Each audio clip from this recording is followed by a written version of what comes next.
উপরের দিকে এবং বাওয়াতে রয়েছে আমাদের পুষ্প ইকোসিটি। এটা নিয়ে কথা বলতে চাই আর পিটিএম নিয়ে একটা হালকা ধারণা আমি দিতে চাই এই বিষয়টা নিয়ে। তো ইতিমধ্যে অলরেডি আমাদের ঘড়িতে বেজে গেছে 8:45। যদি দেখি তাহলে সারা বিশ্বে ট্যুরিজম কেন এত জনপ্রিয় হয়ে উঠছে, এর মধ্যে অনেকগুলো রিজন রয়েছে। এর মধ্যে সবচেয়ে বড় রিজন হচ্ছে ব্যস্ততা বেড়ে যাচ্ছে মানুষের জীবনে। মানুষ আগে যেভাবে করে আয়েশ করে কাজ করতো, এখন অনেক কম্পিটিশনের সময়, অনেক কম্পিটিশনের যুগ, এটা জব মার্কেট বলেন আর বিজনেস বলেন, তো অনেক ব্যস্ত থাকে মানুষ, প্রচুর কাজের চাপ থাকে, মানসিক শান্তির প্রয়োজন হয় মানুষের, পরিবার নিয়ে সময় কাটানোর একটা চাহিদা তৈরি হয়।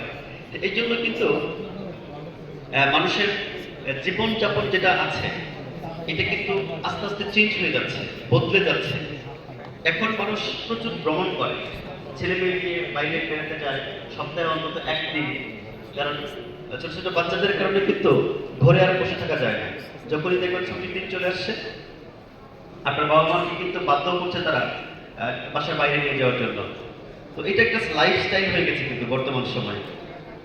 কিভাবে করে আন্তর্জাতিক ভ্রমণ অনেক সহজ হয়েছে। মানুষ আগে ভয় পাইত, এখন দেখবেন খুব সহজেই মানুষ খুব ইজিলি দেশের বাইরে তারা ঘুরতে যাচ্ছে খুব সহজে।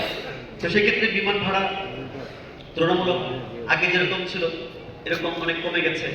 অনলাইনে বুকিং অনেক সহজ হয়ে গেছে, কারণ যে কোনো একটা অ্যাপের মাধ্যমে কি করছে, মানুষ ঘরে বসে তারা টিকিট বুক করতে পারছে বা হোটেলগুলোকে তারা বুক করছে, থাকার ব্যবস্থা করছে। তো অনেক সহজ হয়ে যাচ্ছে কিন্তু সব কিছু মিলে। তো সেক্ষেত্রে মানুষ যেহেতু কয়েক মিনিটের মধ্যে ঘটনাগুলো ঘটছে, এই জন্য প্রচুর মানুষ কিন্তু টুরে যাচ্ছে। এবং আরেকটা বিষয় হচ্ছে যে মানুষ এখন প্রচুর পরিমাণ সোশ্যাল মিডিয়াতে সময় দেয়। সময় দেওয়ার কারণে আপনার বিভিন্ন ব্লগ দেখে দেখে এক এক জায়গায় যখন নতুন নতুন জায়গা দেখে, তখন ওই জায়গাগুলোতে কত সহজে যাওয়া যায়, কত কম খরচে যাওয়া যায়, হ্যাঁ, কত কম খরচে খাবার ব্যবস্থা আছে, থাকার ব্যবস্থা আছে, এই সব কিছু শুনে একটা অভিজ্ঞতা মানুষ নেয়। নেওয়ার কারণে মানুষ খুব সহজেই কিন্তু ওই জায়গাগুলোতে যেতে পারছে এখানে। এবং পাশাপাশি দেখবেন কোনো জায়গায় ভ্রমণ করতে গেলে ওই জায়গা সম্পর্কে প্রচুর তথ্য রয়েছে।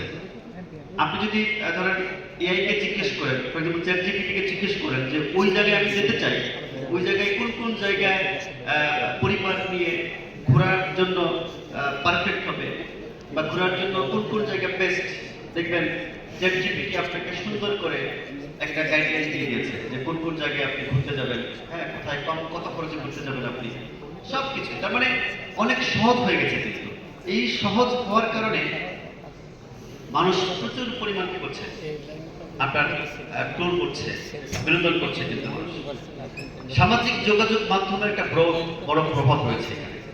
এর মধ্যে ফেসবুক, ইনস্টাগ্রাম, টিকটক, ইউটিউব, এসব কারণে ভ্রমণস্থলে গিয়ে মানুষ কি করছে, ছবি তুলছে, ভিডিওস করছে, তারপরে এটা সোশ্যাল মিডিয়াতে আপলোড করছে।